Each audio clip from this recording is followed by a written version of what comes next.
Welkom by Every Nation Bloemfontein. Ons hoop jy geniet die boodskap saam met ons.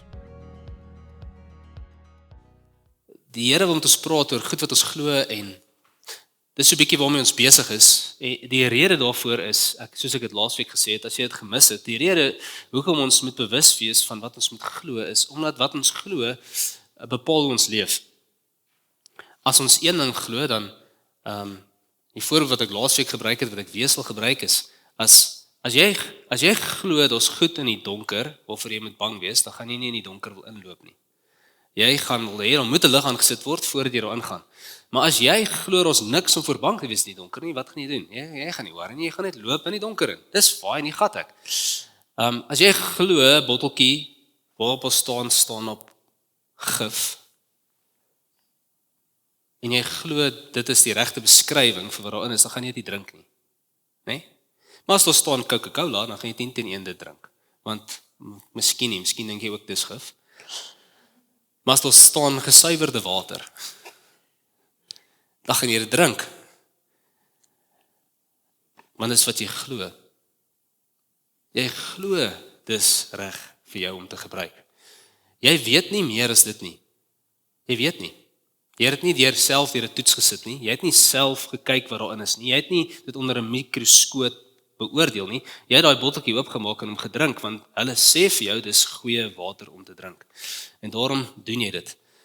Teenoor as daar iets moet staan waar hierdie is not fit for human consumption, dan gaan jy dit definitief nie drink nie, nee. Is ek reg? Okay? Oor die algemeen is ons mense wat dit doen, nee? Want jy glo wat mense vir jou sê. Die vraag is of ons glo wat die woord vir ons sê.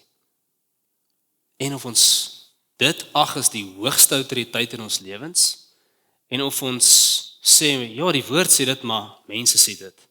Ja, die woord sê dit, maar iets anders sê dit. En so ons te keuse waar volgens ons wil leef. God gee vir ons 'n keuse om hom te vertrou. God lei ons ook deur sy gees om hom te vertrou, om wel te glo dat wat hy sê waar is. En op grond van dit te leef. En so, die realiteit is, as ons dink oor wat ons glo, dan sal ons dalk baie goed kan sê. Ek onthou, dat ek groot geword het in die NG Kerk, het ons elke liewe week gesê wat ons glo. Ek kan dit nou nog sê, ek het dit jare laas gesê, maar as ek nou begin, dan gaan ek alles van dit kan sê. En dit is goed om dit te kan sê, maar ons moet eintlik dit leef.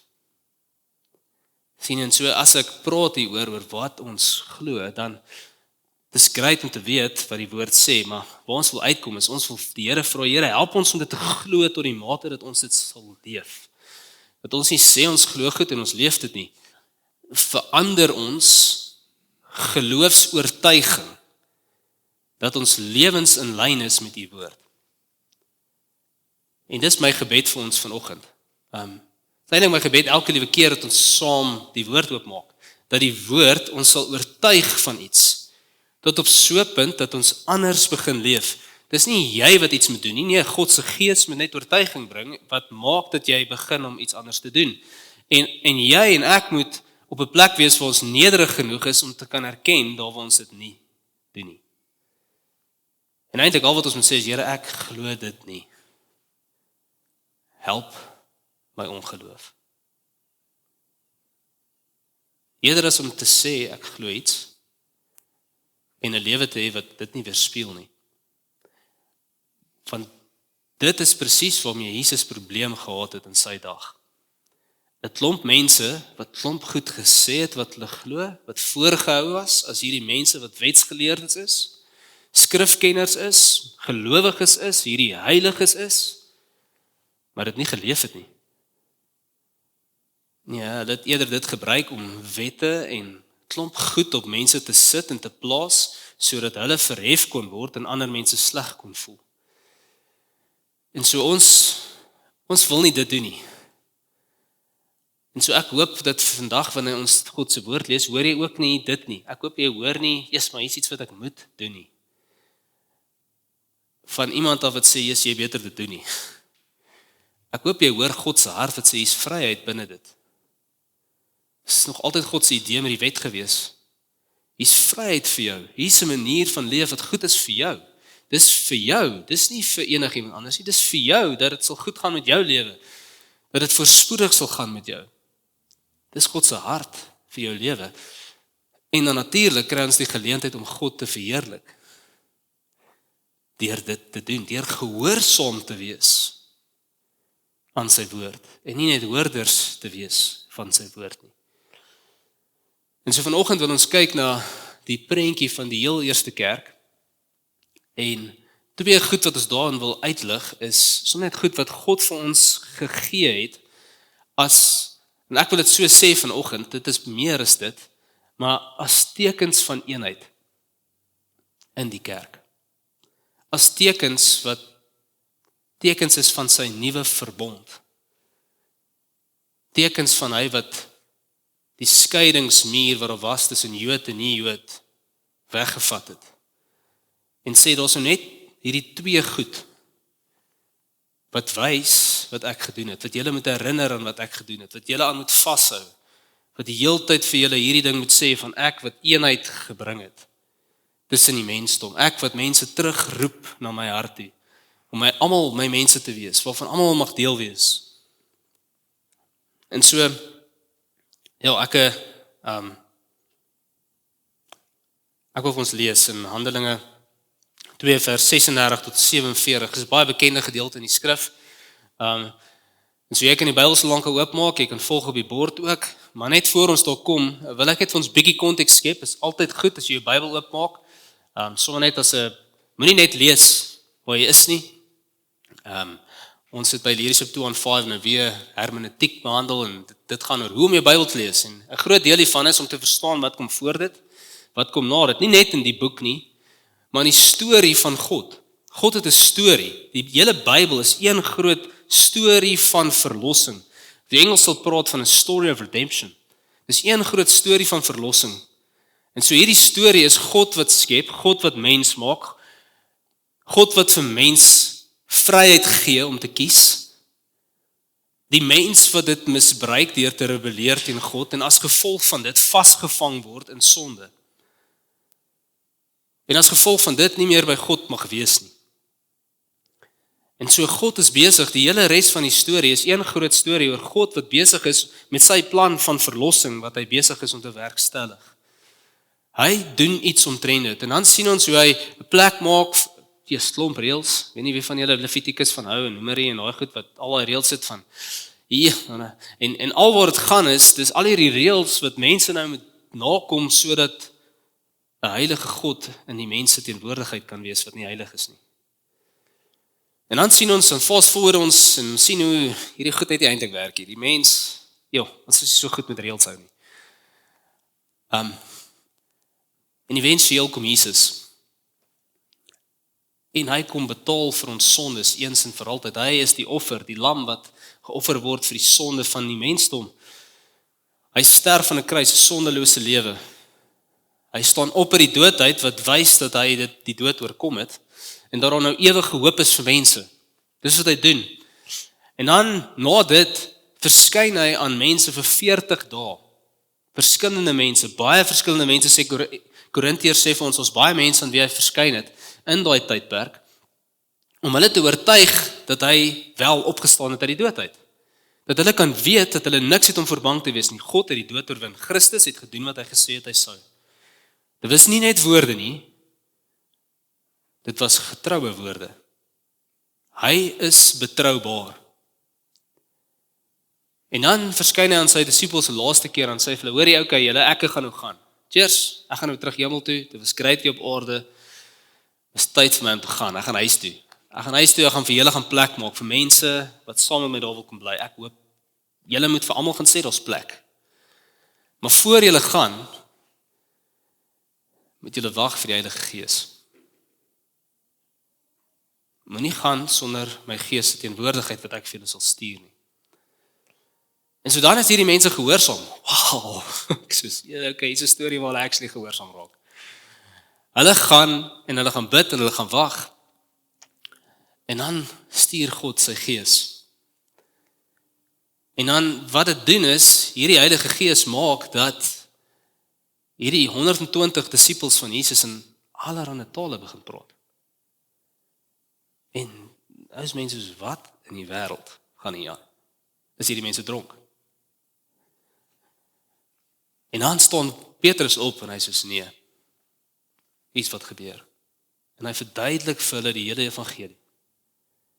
En dan eindig hy met die laaste sin wat hy gaan sê, voordat die mense weer iets gaan sê. Hy eindig met hierdie, hy sê in vers 36, sê hy, laat die hele huis van Israel dan verseker weet, dat God hom Here en Christus gemaak het. Hierdie Jesus, wat julle gekruisig het. En toe hulle dit hoor, is hulle diep in die hart getref. En het vir Petrus en die ander apostels gevra, wat moet ons doen, broers? En Petrus antwoord hulle, bekeer julle en laat elkeen van julle in die naam van Jesus Christus tot vergewing van julle sondes gedoop word. En julle sal die Heilige Gees as gawe ontvang. Want die belofte is bedoel vir julle en ook vir julle kinders en vir almal daar ver, almal wat die Here ons God na hom toe roep. En met nog baie ander woorde het hy getuig en hulle aangespoor, laat julle uit hierdie korrupte geslag red.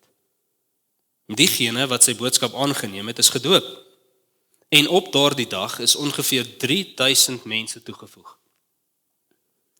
Hulle het bly volhard in die leer van die apostels, die verbondenheid met mekaar, die breek van die brood en gebede.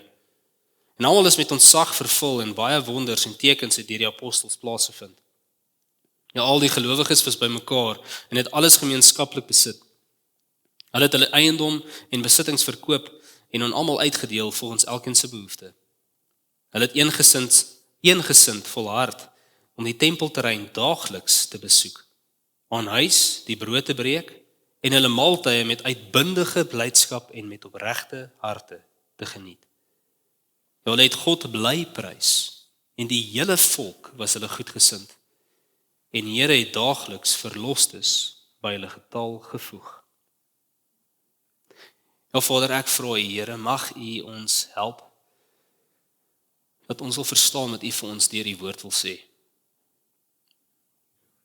Ek is bewus, Here, dat U hierdie aanvanklik deur Lukas laat skryf het vir 'n spesifieke gehoor. Maar dankie dat U woord ook met ons wil praat vanoggend. Ek vra U, mag U ons ore oopmaak om te hoor. Mag U ons oë oopmaak om te sien. In Jesus naam. Amen.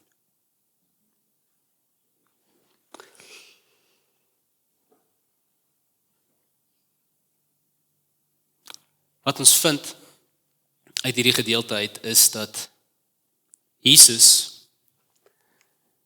deur die Here, deur die Vader, Here en Christus gemaak is. Dis waar hierdie stuk begin. Paulus eindig by die gedagte van, dit is wie Jesus is. Weet julle wat? Julle het hom gekruisig. Die een wat die Vader gesê het, hy nog altyd sou stuur, dis die konteks, die Messias vir wie julle wag al vir 400 jaar plus, vir wie julle wag en wag en wag en wag en wag, weet julle wat? Julle het hom doodgemaak. Dis waar hy begin. Hy sê, julle het hierdie Messias, waarvoor julle nog julle hele lewenslang wag, gekruisig.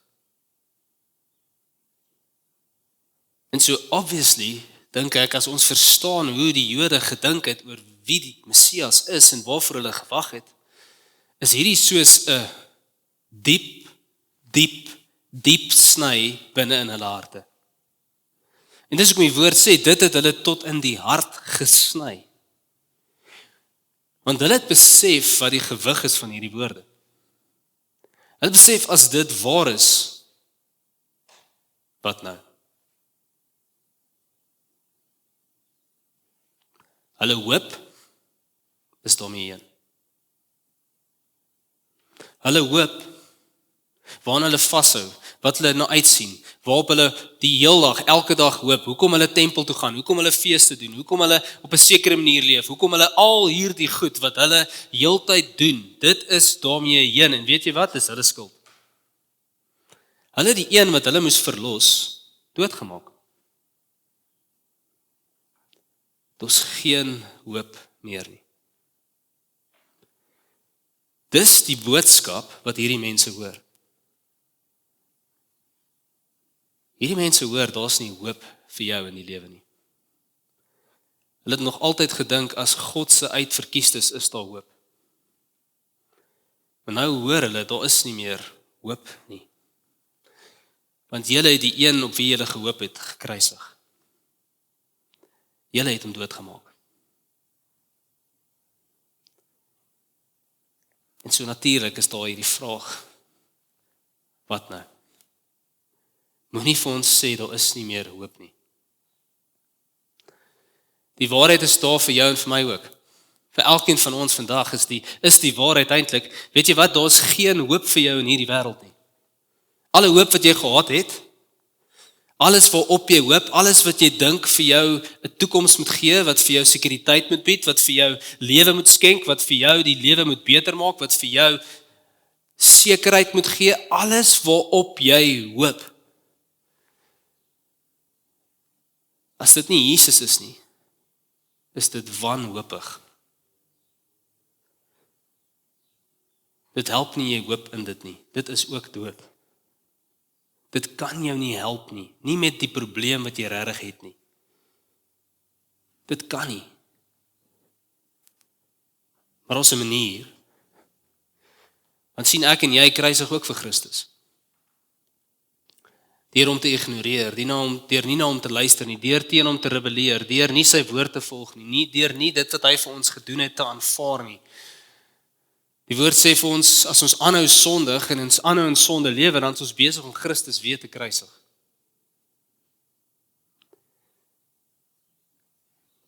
En so hierdie gaan nie net oor 'n een keer, die eerste keer nie, dit gaan oor 'n lewenswyse wat ons moet besef, elke keer wat ons aanhou sondig, dan moet ons hoor, jy is besig om Christus te kruisig. Maar dan kan jy ook dieselfde boodskap weer en weer hoor. Wat nou? Bekeer jou. Hou op. Draai weg van dit af, waarin jy redding soek. Sien hoe Christus alleen die Messias is. Sien hoe hy die Here is, sien hoe hy die enigste een is wat kan verlos. Sien dit weer opnuut, erken dit, draai weg van daai goed af, waarin jy verlossing soek. Of dit jou bankbalans is, of dit jou vriende is, of dit drugs is, of dit pornografie is, of dit dwelms is, of dit wat ook al dit is waarin jy verlossing vind, draai weg van dit af, of dit is in hoe mense oor jou dink en hoe amazing jy is, en mense se aanvaarding van jou, of dit is, waarin jy iets soek, dat jy voel jy is nie meer vasgevang nie, draai weg van dit af, bekeer jou. Draai terug na God toe. En dan baie spesifiek vir hierdie mense wat dit vir 'n eerste keer doen, wat vir 'n eerste keer Jesus aanvaar as Here en Christus, Here en Redder, sê hy, laat jou doop. Laat jou doop vir die vergifnis van sondes. Jy moet jou laat doop.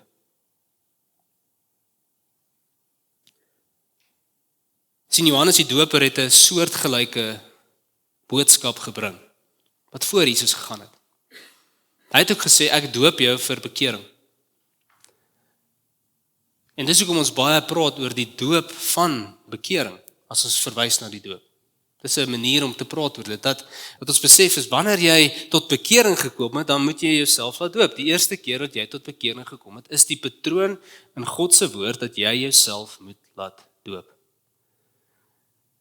Hoekom? Want dit is 'n fisiese aksie wat wys dat jy glo in Jesus Christus as Here en Verlosser. En so vir my en vir jou maak dit dalk nie so baie sin nie. Maar vir die Jode het dit meer sin gemaak. Maar sien, die Jode het geweet van reiniging. Die Jode het verstaan van om gewas te word. Die Jode het regtig verstaan van hoe ek vuil is en nie in God se teenwoordigheid mag kom nie en hoe daar so baie reinigingswette was wat hulle heeltyd moes onderhou sodat hulle net naby God mag kom. En so is hierdie 'n teken, dis iets van dit wat hulle, okay, yes, ek sien ook, ek verstaan hierdie deel van, ja, ek moet gewas word. Dis 'n fisiese iets wat 'n geestelike betekenis het. En God gee vir ons twee goed wat so is. Twee goed wat vir ons so is in die kerk. Ons noem dit sakramente. En die een is die doop, dis 'n fisiese iets wat 'n geestelike werklikheid aan my en jou wil verkondig. En God is so genadig teenoor ons dat hy dit 'n fisiese ding maak. Dat ons iets fisies het om aan vas te hou. Dat ons kan weet, maar ek is gedoop. Ek het nie net gesê met my mond nie, ek het net gesê ek aanvaar Jesus nie, maar ek was bereid om nat te word. Ek was bereid om iets te doen. My geloof het aksie geword. Ek was bereid om deur iemand onder 'n water ingedruk te word en opgetel te word. Regtig, red dit jou? Nee, dit doen nie. Dit doen nie, die doop red jou nie, maar jou geloof en wat dit verteenwoordig, dit red jou. En so dis 'n teken vir ons dat Christus, dat ons saam met hom moet doodgaan en weer saam met hom sal lewe wanneer ons opkom uit die water uit. Dis 'n fisiese teken wat hierdie vir ons verteenwoordig. Die meeste van ons dink ek sal weet dat hierdie woord wat ons vertaal doop, die Grieks sê baptismo. En so waarop dit sin speel is om jouself die Engels praat to fully submerge. En so in Afrikaans die enigste woorde wat Google vir my gee is om onderdompel. Jy moet iets onderdompel. Dit is 'n verskriklike snaakse Afrikaanse woord, maar dalk het jy al gehoor van onderdompeling in die kerk. Mense van dit praat, dis waar dit vandaan kom. En so die gedagte is dat jy volledig sterf. Volledig skoon gewas word van jou sondes deur jou geloof in Jesus Christus. Want dis hoekom jy gedoop word. Daar's 'n geloof in iets wat Christus gedoen het. En so jy vertrou hom as Here en redder van jou lewe en so jy's bereid om iemand anders te vertrou dat hulle jou nie onder die water gaan hou nie. Maar wie gaan optel? Net soos Christus vertrou het dat wanneer hy aan die kruis gaan sterf, dan sal die Vader hom weer opwek uit die dood uit. En so dis 'n simboliek vir ons om in Christus se weë te volg. En onsself te vereenselwig met wat Christus gedoen het. Om te sterf aan onsself, ons eie vleeslike begeertes en dit wat ons wil hê en te sê, ek sal God vertrou. Teen my beter wete, ek kan dalk nie swem nie, ek weet nie, dalk kan jy nie swem nie. Dis erger vir mense, dink ek, wat nie kan swem nie, om gedoop te word. Hulle het 'n groter verboureerdheid rondom dit. Ek het familie wat glad nie hou van water in hulle oë nie. Dis erger dalk vir hulle. Maar jy sien die eenvoudige ding van laat jouself doop. Dit kos jou niks. Niks, regtig niks. Net gehoorsaamheid. Dis al wat dit jou kos. En so die vraag is, gaan jy gehoorsaam wees aan hierdie Here wat jy sê jy aanvaar? Of nie? Dis die vraag. Paulus verduidelik vir ons dat hierdie presies wat dit is. Ek lees vir ons in Romeine 6 vers 1 tot 8. Sê wat sal ons dan sê? Sal ons in die sonde bly voortleef sodat die genade kan toeneem? Sê hoegenaamd nie. Ons wat die sonde afgesterf het, hoe kan ons nog langer daarin bly leef? Of weet julle nie dat ons wat in Christus Jesus ingedoop is, in sy dood ingedoop is nie? Deur die doop is ons dus saam met hom in die dood begrawe, sodat net soos Christus deur die magtige heerlikheid van die Vader uit die dood opgewek is, ook ons so 'n nuwe lewe kan lei. So as ons inderdaad met hom saam gegroei het in 'n dood soos syne, sal ons ook met hom saam groei in 'n opstanding soos syne. Dit weet ons, dat ons ou mens saam met hom gekruisig is, sodat ons sondige bestaan tot niet gemaak kan word en ons nie meer slawe van die sonde sal wees nie. Ja, wie gesterf het, is immers vrygemaak van die sonde, as ons saam met Christus gesterf het. Glo ons dat ons ook saam met hom sal leef. En so, die hele ding rondom die doop is maar net 'n teken van geloof. Dis 'n teken van jy wat God vertrou, jy wat glo dat wat hy sê so is, jy wat glo dat hy Here is en daarom doen wat hy van jou vra. Dis jy wat glo. Sien, dis 'n teken dat ons afsterf van ons ou lewe en in 'n nuwe lewe in opstaan in Christus Jesus. Dis wat dit verteenwoordig. Ons gee onsself oor aan God in geloof. En dis wat dit beteken vir ons redding. Ons redding is dieselfde idee. Dit moet hierdie ding wees van ek gee oor aan die Here. Dat hy bepaal hoe ek leef. Ek gee oor. En wat so mooi is van hierdie gedeelte is dat ons sien dat daar 'n belofte is vir hierdie mense wat gesê word, laat jouself doop en dan daar's twee goed wat gaan gebeur. Een, jou sondes gaan vergewe word. Okay, so die gevolg van sonde gaan weggevat word. En saam met dit kry jy lewe en dan is daar nog 'n ding wat gebeur en jy sal die Heilige Gees ontvang. En so daar word beloof dat jy 'n nuwe manier van lewe sal ontvang. God se Gees wat in jou kom leef, God se Gees wat in jou kom woon. Om jou te help om hierdie nuwe sondelose lewe te leef, want ek kan nie sonder hy wat my help nie. Die mens kon nog nooit nie. Maar nou het Christus se weg gemaak dat God se Gees in my en jou kan kom woon. Sodat ons meer soos hy kan word en sonde meer en meer sondeloos kan leef. Al het ons reeds 'n sondelose werklikheid in Christus. En dis die belofte. Dis nie die doop wat ons red nie. Maar as ons geloof in die een wat ons vra om gedoop te word, wat ons red. Dit is hy. Sien ons dade, ons geloof word dade. Nie net meer woorde nie.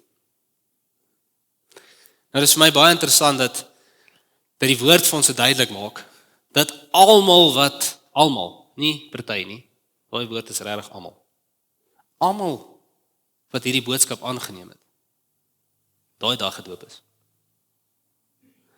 3000 van hulle. As jy bietjie wiskunde en ek hou daarvan, okay? As ons sê daar's 12 apostels en net die 12 apostels mag hulle gedoop het, dan is elkeen 250 mense gedoop het. Dis 'n klomp. Gaan nie 'n rukkie vat. Okay, en so binne dit is daar nog 'n ding, eintlik 'n sleuteltjie, dit word ergens anders in die woord bevestig dat dit nie net die apostels is wat mense mag doop nie.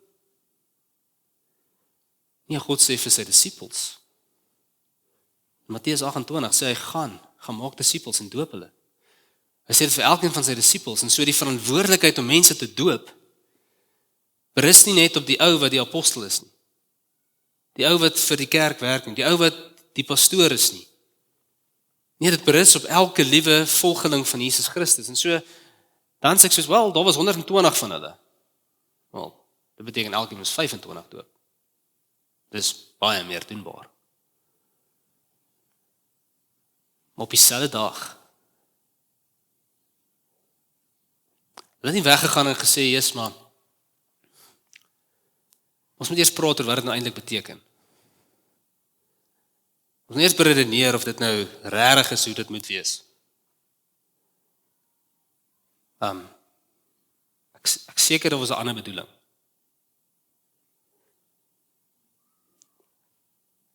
En as ek dit sê, dan sê ek dit met die grootste terugkyk in my eie lewe wat dit nie verstaan het nie.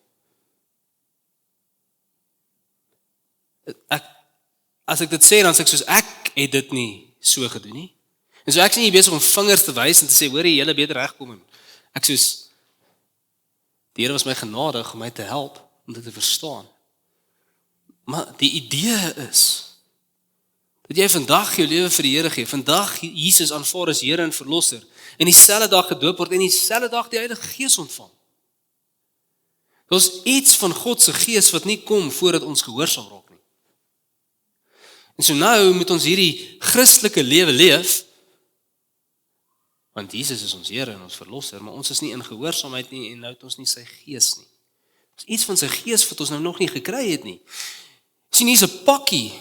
Dit is regtig 'n pakkie wat Petrus hierso gee. Hy sê, daar's 'n klompie goedjies wat jy moet doen. Jy moet bekeer en jy moet jouself laat doop, dan sal jy die Heilige Gees ontvang en jou sondes sal vergewe word. Dis hoe hy dit stel. Wel is nie jy hoef net te bekeer nie. In hierdie deel is dit baie duidelik waar die kerk gebore word. Dat daar 'n verwagting is vir mense om gehoorsaam te raak en hulle self te laat doop. Weg te draai van ander lering af, van iets anders wat hulle moet red, Jesus Christus te aanvaar en ook sy autoriteit aanvaar. Sien, dis deel van wat dit gedoen het wanneer jy jouself laat doop het. Daar was 'n gebruik, jy sou jouself laat doop deur 'n sekere rabbi. En so jy sê, ek aanvaar hierdie leermeester. Hy is die een wat ek kan volg. Ek aanvaar sy autoriteit. Ek aanvaar al hierdie dinge, dis alles wat dit wys. En so wat ons vind, is dat die doop lei tot iets meer as net die doop. Die doop lei tot 'n plek waar ons dan sien wat dan gebeur met hierdie mense. Is hulle begin hulle self heel hard te gee vir die leer van die apostels. En so eenvoudig wat dit vir ons beteken rondom hierdie groep mense is dat hulle kom op 'n plek waar hulle sê ons het die rabbies gevolg en hulle leer. Ons doen nie meer nie. Ons volg nou die leer van ons Here Jesus Christus deur sy apostels. En so dit maak nie meer saak wat hulle vir ons sê nie. Hulle was die autoriteit vir ons moet leef. Ons doen nie, hulle is nie meer nie. Christus is nou. Maar Christus, sy autoriteit kom deur mense. God gebruik nog altyd mense wat deur hy autoriteit bring. Leiding bring. Hy doen. Nou ons is bevoorreg vandag om te sê, ons het daai leer van die apostels in God se woord. En so die Nuwe Testament maak vir ons duidelik wat hulle geleer het vir mense. En so ons volg dit. Dis wat ons volg. Nie iemand se idee van dit nie, ons volg dit. Ons volg God se woord. Maar dan sien ons ook dat hulle dit nie op hulle eie gedoen het nie.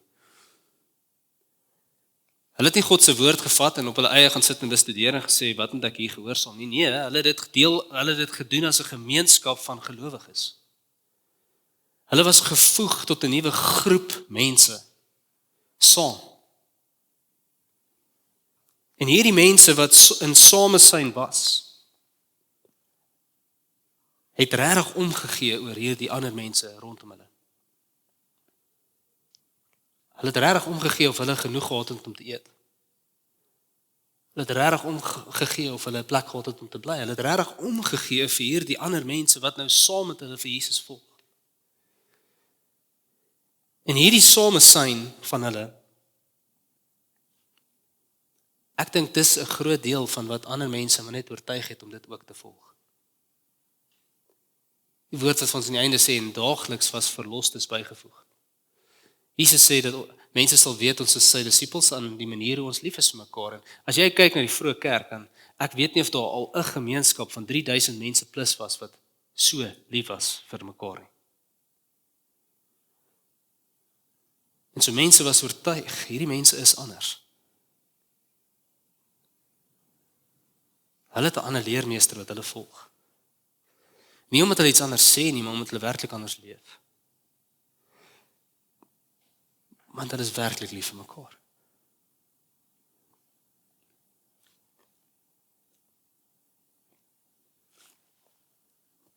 Hulle was lief vir mekaar tot die punt waar hulle almal daagliks by die tempelterrein by mekaar gekom het. Moeite gedoen het vir daai samesyn. En dan was hulle daar en dan het hulle gedeel in die breek van die brood en in gebede. Dis waarna hulle nog gedeel het. Nou hierdie verwys baie spesifiek na die nagmaal. Die breek van die brood. Later verwys dit nou nog 'n ander deel van waar hulle maaltye in hulle huise saam geëet het. Hierdie mense het saam die lewe gedoen.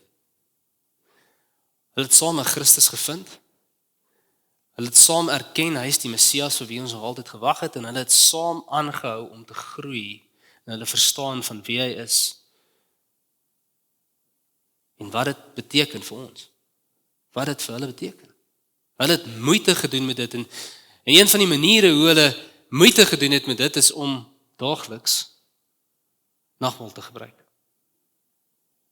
Want sien, nagmaal is die volgende teken wat vir ons gegee word. Ons het die teken van die doop wat ons doen wanneer ons in God se volk inkom en ander plekke in die Bybel vergelyk dit met die Israeliete wat weg is uit Egipte uit deur die Rooi See gegaan het. Verlostes, hulle het nog nie die beloofde land gegaan nie, maar hulle is verlostes. En nou is daar hier iets anders wat hulle daagliks moet herinner aan hierdie werklikheid van wat Christus vir hulle gedoen het. Daar's iets vir 'n een keer en dan is daar iets vir gereelde herinnering. Dag in, dag uit, elke keer, waar gaan dit? Dit gaan nie oor my nie, dit gaan oor Christus wat gesterf het, dit gaan oor hy wat sy bloed vergiet het vir my. En elke keer wat ons die nagmaal gebruik, is dit opnuut 'n herinnering, 'n fisiese herinnering wat God vir ons gee om te sê, dit gaan hieroor, dit gaan oor wat Jesus gedoen het. Dit gaan oor jou geloof in wat Jesus gedoen het. Dit gaan nie oor iets anders nie. Dit gaan oor wat Jesus gedoen het. Onthou dit. Onthou dit. Nou soos enige teken kan enigiets afgemat raak, nê? Kan ons die betekenis van dit verloor. En so dit is ons struggle in hierdie lewe terwyl ons nog in hierdie wêreld is om die betekenis van wat Christus vir ons gedoen het te behou. Om nog steeds so opgewonde te wees oor Christus soos die dag wat jy tot bekering gekom het die eerste keer. En iets beleef het binne jou wat jy is soos kyk hoe val goed van my af, kyk hoe lig is ek, kyk hoe vry voel ek. Ek weet nie of jy dit al gehad het nie, ek het. En man, dit het my opgewonde gemaak om saam met God se mense te wees. Deel van die verlostes. Ek het uitgesien na kerk. Ek wou nie daar wees, ek wou net tussen al hierdie mense wees wat ook vir Jesus ken. Dit was lekker. Maar sien, wanneer ons vergeet wat Jesus gedoen het, dan begin dit weer opnuut moeite raak om vir Christus te leef. Want ons vergeet dit gaan oor wat hy gedoen het. En ons dink dit gaan oor wat ons doen. En nou raak dit swaar en moeite om my Bybel te lees en is moeite om te bid en is moeite om kerk toe te gaan en is moeite om saam met God se mense tyd te spandeer en is moeite en ons soveel ander goed wat belangriker is en meer vreugde vir my gee en meer voluit lewe beloof daar buite.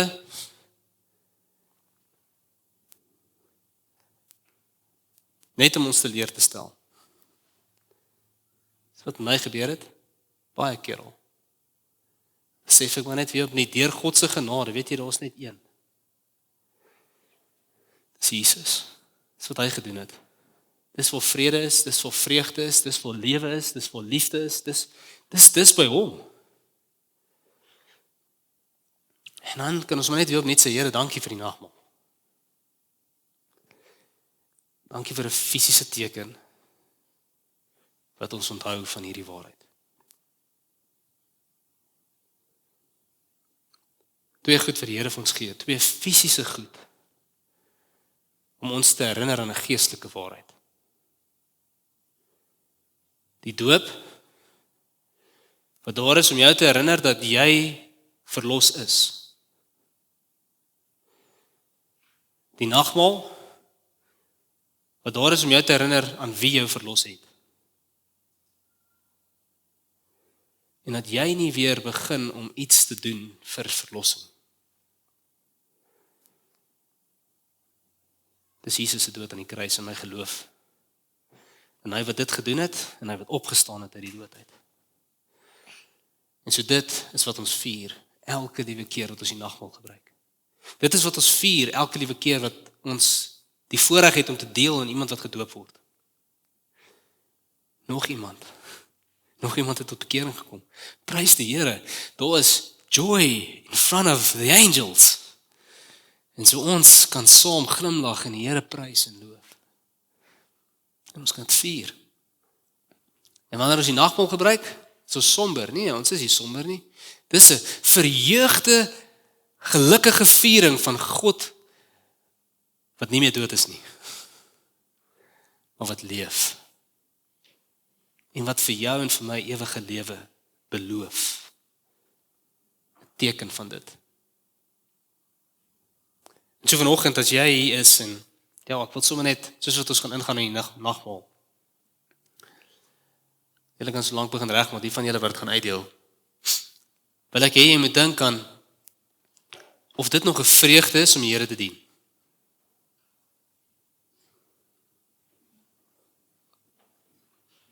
Ek wil hê jy moet aan dit dink. Ek wil hê jy moet dink in jou gedagtes. Is dit vir jou 'n vreugde om God te dien? Of is dit werk? Want die werk is gedoen. 'n Goeie vriend PW herinner my heeltyd aan iemand anders se preek wat sê, he did the hard part. Jesus het die harde deel gedoen. Die moeilike werk. Ons het die voorreg om te geniet en wat hy gedoen het. Dit sê nie, dit gaan maklik wees in hierdie lewe nie.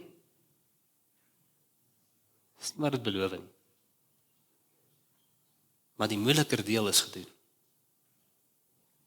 So wanneer ons die nagmaal gebruik, dan wil ek hê ons moet oor dit dink. En as dit nie meer vir jou 'n vreugde is om God te dien nie, dan wil ek jou vra, soos wat jy dink, soos wat jy 'n oomblik, soos wat hierdie goed nagmaal uitgedeel word, dink aan hoekom nie.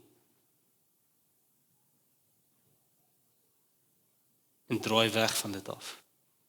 Wat maak dat dit nie 'n vreugde is om God te dien nie? Dit is nie van God af nie. O Jesus, dankie dat ons vreugde kan hê. Vreugde kan hê, vreugde. Vader, en so ek vra Here, mag U sommer net in hierdie oomblik U Gees opnuut oor ons kom uitstort. U Gees wat 'n vrug van vreugde bring. U Gees wat lewe bring. Here, maar U Gees wat ook sagmoedigheid bring. U Gees wat lankmoedigheid bring. Gees wat al hierdie goed bring. Dis nie ons wat dit bring nie, dis die Gees wat dit bring. Dankie daarvoor, Here. Here, mag U ons help om in U Gees te leef, mense te wees wat volgens U Gees leef, Here. Vader, mag U Gees oortuiging bring in ons harte wat U van ons vra om te doen. Mag ons dit met oortuiging doen. Mag ons dit met vreugde doen. Mag ons sien dat dit niks is in vergelyking met dit wat U gedoen het vir ons nie.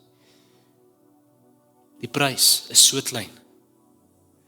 Ja, ons moet onsself neerlê, maar dit is so min in vergelyking met U wat U self neergelê het.